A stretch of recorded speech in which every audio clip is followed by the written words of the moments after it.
The Galactic Council had existed for over 12,000 cycles, governing nearly 400 species across 17 sectors of the galaxy. In all that time, they had never encountered a species quite like the humans. When the small blue world called Earth had been discovered during a routine scouting mission, the initial reports were dismissed as clerical errors. The beings inhabiting the third planet from an unremarkable yellow star seemed impossibly contradictory. Admiral Zektar of the Hegemony Fleet read through the intelligence reports with growing disbelief. His four eyes, arranged in pairs on either side of his elongated skull, blinked in sequence as he processed the information. The humans appeared to be a primitive species that had only recently achieved faster-than-light travel, yet their military assessments showed capabilities that defied logic. "These readings cannot be accurate," he muttered to his aide, a nervous Quillen named Sift. The small, furry creature shuffled its 6 legs anxiously as it reviewed the data on its portable display. "Sir, we've verified the intelligence 3 times. The humans possess no energy shields, their weapon systems appear crude by our standards, and their ships lack proper armor plating. Yet somehow, they've managed to repel every first contact attempt with remarkable efficiency." Zektar's mandibles clicked in irritation. The Hegemony had been tasked by the Galactic Council to bring these humans into compliance with galactic law. It should have been a simple matter. A show of force, perhaps a demonstration of superior firepower, and the primitives would fall in line like every other species had before them. The trouble had started when Ambassador Velmoth had attempted peaceful first contacts 6 months ago. The human governments had responded with what could only be described as chaotic unpredictability. Some nations had welcomed the aliens with open arms, others had immediately declared martial law, and a few had simply ignored the whole affair entirely. When Velmoth had tried to establish a single point of contact for negotiations, the humans had informed him that no such authority existed on their planet. How can a species achieve space travel without a unified government? Zektar wondered aloud. In his experience, spacefaring civilizations required massive coordination and resource allocation that was impossible without centralized control. The situation had deteriorated rapidly when several human military units had captured some of the ambassador's escort ships. Instead of studying the alien technology or attempting to reverse engineer it as any rational species would do, the humans had done something unprecedented. They had figured out how to improve it. Sift pulled up another report on his display. "Sir, you should see what they did to the plasma conduits on the captured vessels. They somehow increased energy efficiency by 30% using nothing but scavenged materials and what they call duct tape." "Duct tape?" Zektar's voice carried a note of incredulity. "A primitive adhesive material, sir. The engineering corps is baffled. They used it to create makeshift repairs that somehow work better than our original designs." The Admiral's frustration was mounting. The Galactic Council had given him a simple mandate: bring the humans into compliance or eliminate them as a potential threat. Every other species had chosen compliance when faced with the overwhelming might of the Hegemony Fleet. The humans, however, seemed incapable of making logical decisions. When Zektar had assembled a proper first contact fleet and approached Earth's solar system, the human response had been immediate and confusing. Instead of surrendering or even attempting to negotiate, they had attacked. With nuclear weapons. Primitive, crude nuclear weapons that should have been utterly ineffective against properly shielded starships. Except the humans hadn't used them conventionally. They had strapped the warheads to what appeared to be modified civilian spacecraft and launched them on intercept courses with the Hegemony ships. When the proximity alarms had triggered and point defense systems had engaged the incoming missiles, the humans had detonated them manually. The electromagnetic pulse from dozens of nuclear detonations had overloaded sensors and temporarily disabled several ships. While the fleet had struggled to restore systems, the humans had followed up with kinetic projectiles accelerated to significant fractions of light speed. They had turned asteroids into weapons using nothing more than attached rocket motors and basic navigation systems. "Sir," Sift interrupted his brooding, "we're receiving another transmission from Earth." Zektar gestured for the communication to be put through. A holographic display materialized in front of his command chair, showing a human female with short brown hair and wearing what appeared to be a military uniform. She had the predator's eyes that seemed to characterize the species, facing forward rather than to the sides like proper prey animals. "This is Admiral Sarachan of the United Earth Defense Force," the human said without preamble. "We've received your ultimatum and have prepared our response." "I trust you have seen the wisdom of surrender," Zektar replied, activating his translation matrix. The Hegemony Fleet is prepared to accept your unconditional submission to Galactic Council authority. The human female showed her teeth, and what their intelligence suggested was either an aggressive display or an expression of amusement. Admiral, we've given your ultimatum careful consideration. Our response is as follows: go to hell. Before Zektar could respond, the transmission cut out. Sift immediately began chattering in distress. Sir, sensors are detecting massive energy signatures throughout the system. The humans appear to be powering up some kind of planetary defense grid. The Admiral studied the tactical display with growing concern. Energy readings were spiking on virtually every planet and major asteroid in the system. Even more troubling, there were indications of movement in the outer system where long-range sensors had detected what appeared to be a significant human fleet. How many ships do they have? He demanded. That's difficult to determine, sir. They appear to have converted civilian vessels into military platforms. Cargo haulers with weapon mounts, passenger liners with armor plating, even what appears to be a luxury cruise ship mounting some kind of particle beam array. Zektar felt a chill run through his exoskeleton. The humans weren't just fighting with military vessels, they had militarized their entire spacefaring infrastructure in a matter of months. It was unprecedented. No civilized species would sacrifice their civilian economy for military purposes. Sir, incoming missile launch from the fourth planet. Correction, multiple launches. Correction, massive launch event in progress. The tactical display lit up with thousands of new contacts streaming away from Mars toward the Hegemony Fleet. Zektar studied the projected intercept courses and felt his confidence begin to waver. The humans weren't just launching missiles, they were launching everything they had. Analysis of incoming projectiles, he asked. Sif's fur was standing on end as he reviewed the sensor data. Sir, they appear to be launching modified cargo containers filled with metal fragments? Ball bearings? Some kind of primitive shrapnel weapons. Estimated impact velocity suggests they're accelerating them to approximately 15% of light speed. Impossible. No species uses kinetic weapons at those velocities. The energy requirements would be enormous. Sir, the humans appear to have converted their entire planetary orbital infrastructure into a mass driver system. They're using their space elevators as launch rails. Zektar stared at the display in growing horror. The humans had turned their own infrastructure into weapons. They were literally dismantling their civilization to fight this war. It was insane. It was illogical. It was something no rational species would ever consider. Time to impact? Approximately 14 minutes, sir. Shall I order evasive maneuvers? The Admiral hesitated. His ships were faster and more maneuverable than the primitive human projectiles. But there were thousands of them, and they were spread across a wide area of space. Some would inevitably get through even the best point defense systems. Begin evasive maneuvers. All ships are to implement pattern delta and prepare for impact. Signal the Council that the human situation is more complicated than initially assessed. As the Hegemony Fleet began its elaborate dance to avoid the incoming storm of metal, Zektar found himself wondering if perhaps the Galactic Council had underestimated these humans. Every other species had possessed the basic survival instinct to surrender when faced with overwhelming odds. The humans seemed to lack this fundamental characteristic entirely. The first impacts began registering on the outer ships of the formation.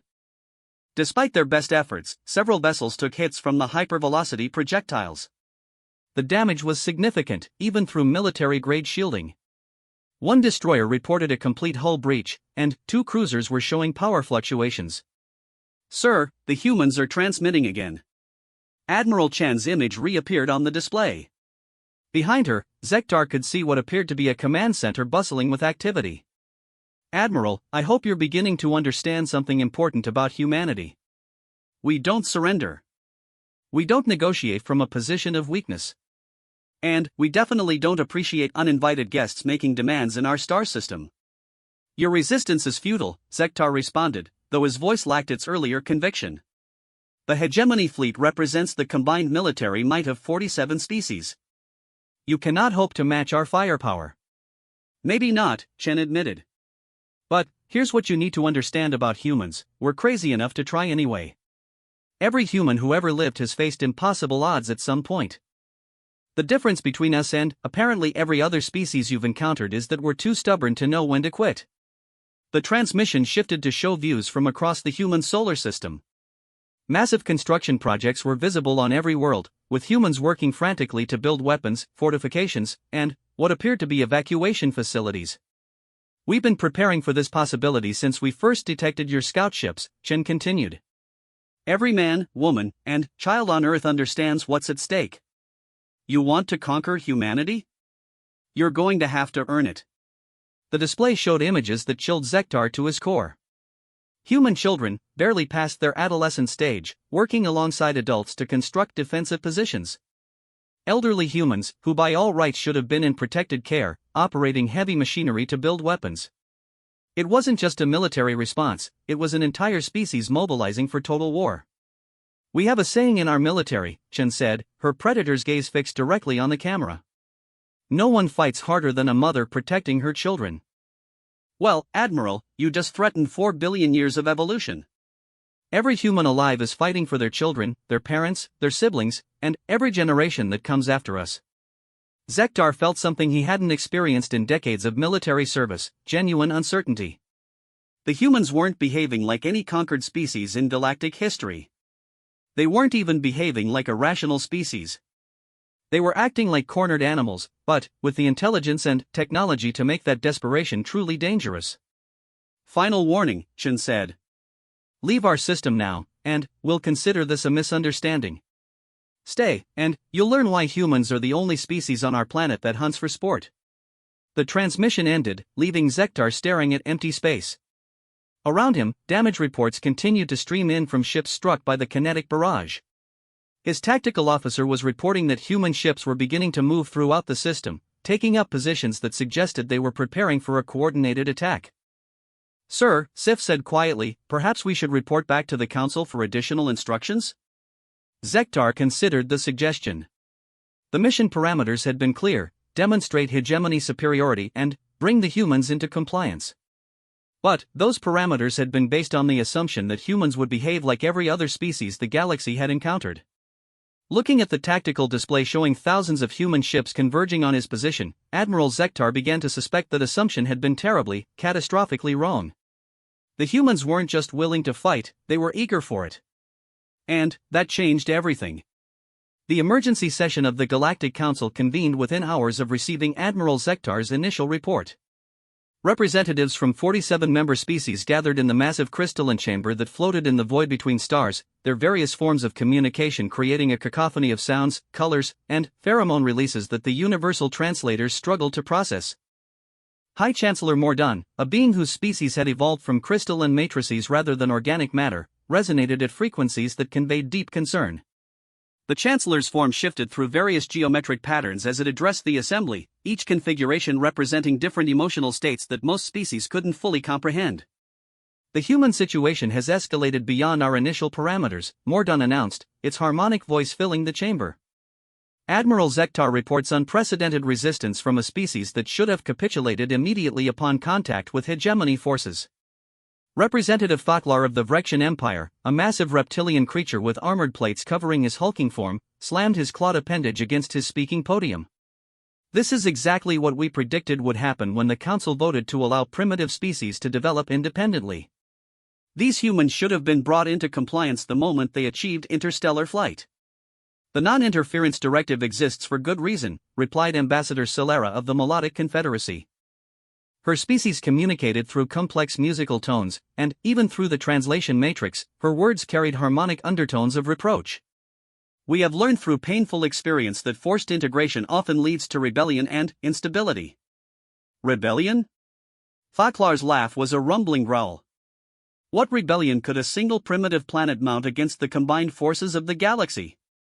The humans have no allies, no advanced technology, and no understanding of galactic warfare. Chancellor Mordan's form shifted to a pattern indicating the need for order. Representatives, please review the tactical data Admiral Zektar has transmitted.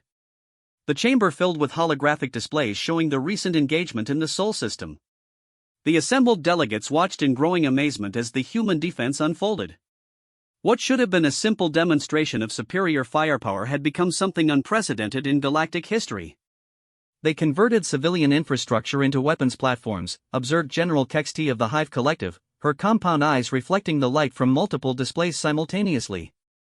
Her species had evolved from insect-like ancestors and possessed a natural understanding of coordinated defense strategies. This level of rapid militarization suggests either extensive preparation or an ability to adapt that exceeds our models. The displays showed detailed breakdowns of human defensive measures. Cargo vessels had been retrofitted with armor plating and weapon systems in a matter of weeks. Civilian space habitats had been converted into orbital fortresses. Most disturbing of all, the humans had somehow improved upon captured hegemony technology using their own primitive materials. "Look at this," announced Dr. Velnash, the Council's chief xenotechnologist. The elderly Quillen's fur had long since turned white, and his voice carried the weight of centuries of experience. "They've modified our plasma conduits using an adhesive material called duct tape and achieved a 30% increase in efficiency. Our own engineers have been unable to replicate these improvements." A wave of disbelief rippled through the chamber. The idea that a primitive species could improve upon technology developed over millennia by the galaxy's greatest minds was almost impossible to accept. "How is this possible?" demanded Representative Golish of the Silicon Consortium. The crystalline being's form flickered with patterns indicating confusion and concern. Dr. Velnash manipulated the holographic display to show detailed scans of the modified equipment. "Near as we can determine, humans don't think like other species. When presented with a problem, they don't follow logical engineering protocols. They experiment. They improvise. They try things that shouldn't work, and sometimes those things do work." "Dangerous thinking," Faklar rumbled. "This is exactly why primitive species require guidance. Left to their own devices, they develop chaotic, unpredictable methodologies that threaten galactic stability." Ambassador Solera's musical tones carried a note of curiosity. "Perhaps, but we cannot deny the effectiveness of their approach. Admiral Zektar's report indicates that human forces inflicted significant damage on hegemony ships using what should have been ineffective weapons." The tactical display shifted to show the kinetic bombardment that had surprised the hegemony fleet. Thousands of hypervelocity projectiles had been launched from modified planetary infrastructure, turning Mars into essentially one massive weapon system. "They sacrificed their own infrastructure to create this barrage," General Kexti observed. "No rational species would dismantle essential systems for a single tactical advantage. Unless," Chancellor Mordaunt intoned thoughtfully, "they never intended it to be a single engagement. Look at these construction projects detected throughout their system." The holographic displays showed a flurry of activity across every human-inhabited world. Massive industrial complexes were being constructed at unprecedented speed. Asteroid mining operations had been converted into automated weapon factories. Even more concerning, humans were building what appeared to be evacuation fleets capable of transporting their entire population. "They're preparing for total war," Representative Zureke of the Nomadic Fleet said quietly. The elderly spacefarer's species had wandered the galaxy for millennia, and his voice carried the weight of someone who had seen many conflicts. "Not conquest, not submission, not negotiation. They're building for species survival combat." The implications of this statement settled over the chamber like a cold void. In 12,000 years of galactic history, no species had ever prepared for extinction-level warfare against the Council itself. The idea was so alien that most representatives struggled to comprehend it. Dr. Velnash manipulated the displays again, showing intelligence reports from human communications intercepts. Their transmissions indicate complete civilian mobilization. Children are being trained in combat techniques. Elderly individuals are working in weapon factories. Scientific research has been entirely redirected toward military applications. "Impossible," Faklar declared. "Civilian populations cannot sustain that level of mobilization. Their economy will collapse within months. Actually, Dr. Velnash continued, their economic output has increased by approximately 40% since mobilization began. They've eliminated what they call luxury industries and redirected all resources toward survival preparation." Ambassador Solera's harmonic tones carried disbelief. "They eliminated luxury production entirely? How does their population maintain morale without recreational or comfort goods?" "Near as we can determine," the xenotechnologist replied, "they consider species survival to be recreational enough." This statement was met with stunned silence. The concept that an entire species would willingly abandon comfort and luxury in favor of military preparation was so foreign that the universal translators struggled to convey the meaning across species barriers. Show them the industrial output data, Chancellor Mordaunt requested. The holographic displays revealed the scope of human production capabilities. In the 6 months since first contact, they had increased their manufacturing capacity by orders of magnitude. Entire continents had been converted into weapon production facilities. Their asteroid mining operations had expanded to levels that rivaled established galactic civilizations. How many ships are they building? General Kexti asked. Conservative estimates suggest approximately 50,000 combat vessels of various sizes, Dr. Velnash replied. However, these numbers are difficult to verify because they're building many ships in deep space using mobile construction platforms. Representative Golish's crystalline form flickered rapidly, indicating severe distress. 50,000 ships? In 6 months? Most species require decades to build fleets of that size. The humans aren't building traditional starships, Dr. Velnash explained. They're converting civilian vessels, constructing minimalist combat platforms, and creating what they call suicide ships designed for single-use attacks. Suicide ships? Thaklar's voice carried a note of horror that surprised many in the chamber. Vessels designed to ram enemy ships at high velocity or detonate massive explosive payloads in close proximity to targets. The human concept appears to be that crew survival is less important than mission success. The chamber erupted in a cacophony of shocked responses. The idea that any species would deliberately design ships meant to kill their own crews was beyond the comprehension of most galactic civilizations. Chancellor Mordaunt's harmonic frequencies called for order. Representatives, we must address the immediate tactical situation. Admiral Zektar is requesting additional forces to complete the subjugation mission. Send the Second Fleet, Thaklar declared immediately.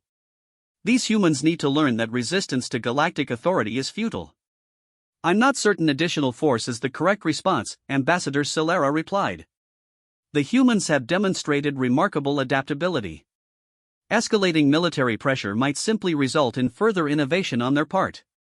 General Kexti's compound eyes focused on the tactical data. The humans are exhibiting behavior patterns consistent with a hive mind under threat, but they lack the coordination typical of collective consciousness species. How are they achieving such effective species-wide mobilization? Dr. Velnash accessed another set of data. They appear to use something they call social media, a global communication network that allows instantaneous information sharing across their entire population. Combined with what they termed democratic processes, this enables rapid consensus building without central authority. Democratic processes? Representative Zureke seemed puzzled. How can a species make decisions without hierarchical command structures? They argue among themselves constantly, Dr. Velnash explained, but, when faced with external threats, they achieve remarkable unity. It appears that humans bond more strongly when presented with common enemies. This revelation caused another wave of concerned discussion among the representatives. A species that became more unified under pressure was the opposite of every known galactic civilization's behavior patterns. Show them the weapon system analysis, Chancellor Mordaunt directed. The displays revealed the most concerning aspect of human military development. Not only were they building conventional weapons at unprecedented rates, but they were developing entirely new categories of armaments that had never been seen in galactic warfare. Psychological warfare? General Kexti read from the analysis report. What does this term mean? Humans appear to employ warfare techniques designed to damage enemy morale and decision-making capabilities rather than simply destroying physical assets, Dr. Velnash explained.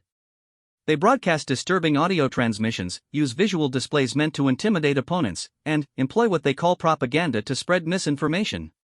Barbaric, Thaklar growled.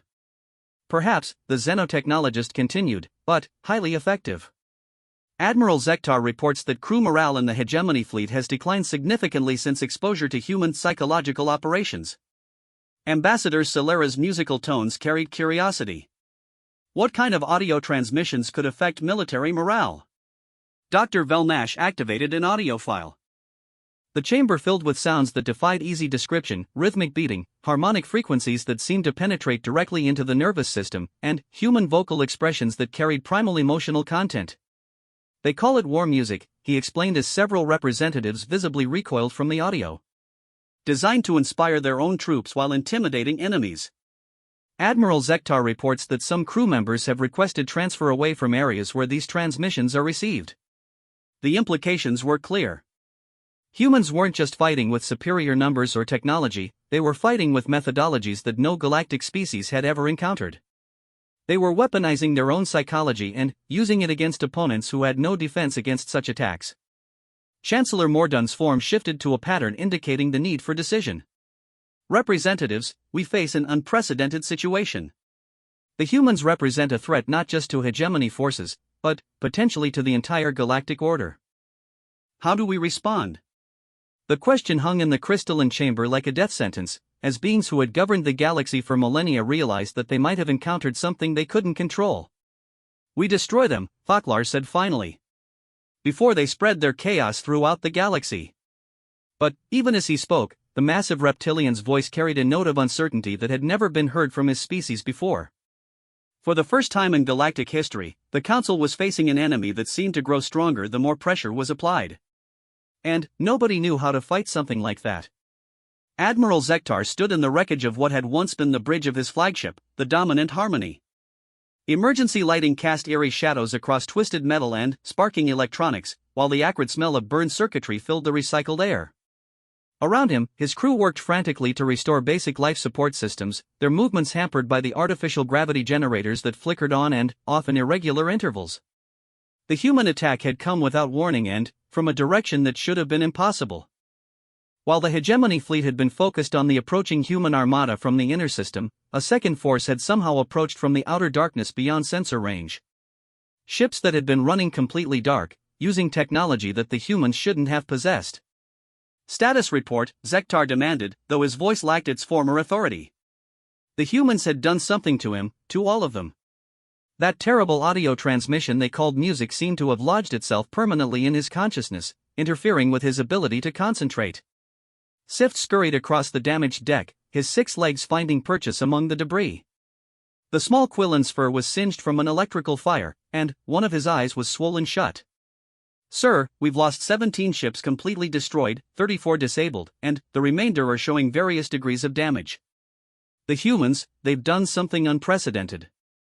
Define unprecedented, Zektar said, though he suspected he already knew the answer. They've captured 12 of our vessels, sir. Not destroyed, not disabled. Captured. With minimal damage to the ships themselves. The Admiral felt his mandibles click involuntarily. Ship capture during combat was almost unknown in galactic warfare. When vessels were disabled, they were typically destroyed to prevent technology from falling into enemy hands. The idea that the humans had developed techniques to capture ships intact during the chaos of battle was deeply disturbing. How? Sift consulted his damaged display unit, shaking it occasionally to clear the static-filled screen. They used some kind of targeting system that specifically disabled propulsion and weapons while leaving life support intact. Then, they deployed boarding pods filled with what appear to be specially trained soldiers. Boarding actions? Zektar's voice rose to a pitch that caused several nearby crew members to flinch. No one has used boarding actions in galactic warfare for 3,000 years. The humans apparently didn't receive that memo, sir. Their soldiers used personal armor that somehow resisted our security systems and weapons that fire solid projectiles at extremely high velocity. They took control of the ships within minutes of boarding. The implications were staggering. Not only had the humans developed ship capture techniques, but they had done so using soldiers trained in personal combat. Most galactic species had evolved beyond individual fighting, their militaries relied entirely on ship-to-ship combat and automated defense systems. Sir, another voice called from across the damaged bridge. Communications Officer Tralven, a tall, thin being whose species communicated through color changes in their skin, was showing patterns of extreme distress. We're receiving a transmission from the human admiral. On screen, Zektar ordered, then, immediately regretted it. The last thing he needed was another psychological assault from the humans. Admiral Chen's image appeared on the partially functioning display, but this time she wasn't alone. Behind her stood a group of beings that Zektar recognized with horror as his own captured officers. They appeared unharmed but wore expressions of shell shock that the Admiral had never seen on military personnel before. Admiral Zektar, Chen said, her predator's smile more pronounced than before. I hope you're beginning to understand why humans have a reputation for being unreasonable. You will release my officers immediately, Zektar demanded, though his voice carried less authority than he intended. Actually, they're not prisoners, Chen replied. They're guests. We've been having some fascinating conversations about galactic military doctrine and why your species apparently forgot how to fight wars. She gestured to one of the captured officers, a hegemony captain whose scales had shifted to the pale coloration that indicated severe stress in his species. Captain Morseth here has been explaining your standard military procedures. Apparently, galactic warfare consists primarily of long-range energy exchanges until one side withdraws or surrenders. That is the civilized method of conflict resolution, the captain said, though his voice carried undertones of confusion. Personal combat and shipboarding are barbaric practices abandoned millennia ago. Chen's smile widened. See, that's where you made your mistake. You assumed we were civilized. The transmission shifted to show views from the captured hegemony ships. Human soldiers moved through the corridors with an efficiency that spoke of extensive training, examining alien technology with the focused intensity of predators studying prey. What disturbed Zektar most was that they weren't just examining the equipment, they were improving it. Your plasma rifles are impressive, Chen continued, but they have some design flaws that we've already corrected. The power cells can be overcharged to increase beam intensity by about 40%, though it does reduce the weapon's lifespan considerably. That modification would be extremely dangerous, Captain Morseth protested. The overcharged cells could explode if damaged. Yes, Chen agreed cheerfully. We've found that acceptable risk in exchange for increased effectiveness. Humans have a different relationship with danger than most species apparently do. Zektar watched in growing horror as human engineers worked alongside captured hegemony technicians, not as captors and prisoners, but as colleagues sharing technical knowledge. It was unprecedented. It was illogical. It was something no rational military force would ever consider during wartime. What do you want? He asked finally. Right now? We want you to leave our system and deliver a message to your Galactic Council, Chen replied. But first, we need to finish this conversation we started. The display shifted again, showing tactical readouts from the recent engagement. Zektar studied the data with professional interest despite his circumstances, trying to understand how the humans had achieved such decisive results. Your fleet approached using standard military formations, Chen explained, her tone taking on the quality of a lecture. Predictable ship spacing, conventional tactical doctrine, and the assumption that we would respond according to established galactic warfare protocols. The tactical display showed the human response in detail. Instead of meeting the hegemony fleet in conventional battle formation, human ships had scattered throughout the system, using asteroids and debris fields for cover. When the battle had begun, they hadn't focused on ship-to-ship combat at all. We targeted your communications arrays first, Chen continued. Disrupted your command and control systems, jammed your tactical networks, and forced your ships to operate independently. Communications jamming is a recognized tactic, Zektar said defensively. Sure, but then we did something you weren't prepared for. We stopped fighting fair. The display showed human ships emerging from hiding spots throughout the system, attacking from multiple directions simultaneously. But, instead of focusing on destroying hegemony vessels, they had used precisely targeted weapons to disable specific systems while leaving the ships otherwise intact. Why capture our ships instead of destroying them? Zektar asked. Chen's expression grew serious. Because destroying things is wasteful, and humans hate waste. Every ship we capture gives us insight into galactic technology. Every crew member we rescue gives us intelligence about galactic military doctrine. Every piece of equipment we examine makes us more effective in the next engagement. The next engagement? The implications of her words settled over Zektar like ice water. Admiral, you represent the military might of 47 species. You came to our system expecting us to surrender immediately upon witnessing your superior firepower. Instead, you found a species that not only refused to surrender but actually welcomed the opportunity to test ourselves against galactic military standards. The display showed construction activities throughout the human system that had accelerated dramatically since the engagement began. Shipyards that had been producing vessels at impressive rates were now operating at levels that defied belief. We've been preparing for this war for 6 months, Chen said. But, until today, it was all theoretical. We had to guess what galactic military capabilities look like based on limited intelligence from your scout ships. Now we know. And Shen's predator smile returned. You're not nearly as impressive as we expected. The statement hung in the air like a challenge. Zektar felt something that he had never experienced in his military career, the realization that his forces were outmatched not by superior technology or numbers, but by an entirely different approach to warfare. Your ships are marvels of engineering, Chen continued, but they're designed for the kind of civilized warfare that the galaxy has practiced for millennia. Polite exchanges of fire at extreme range. Formal surrender when losses become unacceptable. Adherence to rules of engagement that prioritize minimizing casualties and property damage. Those protocols exist for good reason, Captain Morseth interjected. Unlimited warfare leads to massive destruction and loss of life. Which brings us to the fundamental difference between humans and every other species in the galaxy, Chen replied. When you threaten our survival as a species, we don't care about property damage. We don't care about casualties. We don't care about fighting fair. We care about winning. She gestured to another section of the display, showing human industrial facilities that had been converted to military production.